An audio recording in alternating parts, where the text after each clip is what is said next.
ဘုရားလောင်းသူတော်ကောင်းတွေကမှန်ကန်တဲ့အတွေးနဲ့တွေးလိုက်တာပစ္စည်းဥစ္စာဆိုတာတဲ့ရန်မျိုး၅ပါးနဲ့ဆက်ဆံနေတယ်ရေမင်းမင်းခိုးသူမချစ်မနစ်တဲ့တော်မွေကသားဆိုသမီးဆိုတို့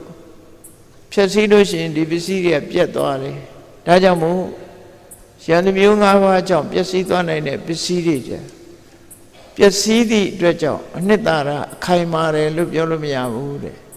ခိုင်မာခြင်းဘာလို့ရမလဲဆိုရင်အဲ့ဒီပစ္စည်းတွေကနေပြီးဒါနကောင်းမှုပြုလိုက်လို့ရှိရင်အဲ့ဒီဒါနကုသိုလ်စေတနာကြတော့ခိုင်မာသွားပြီလို့သူဆိုလို့တယ်နော်အဲ့ဒါ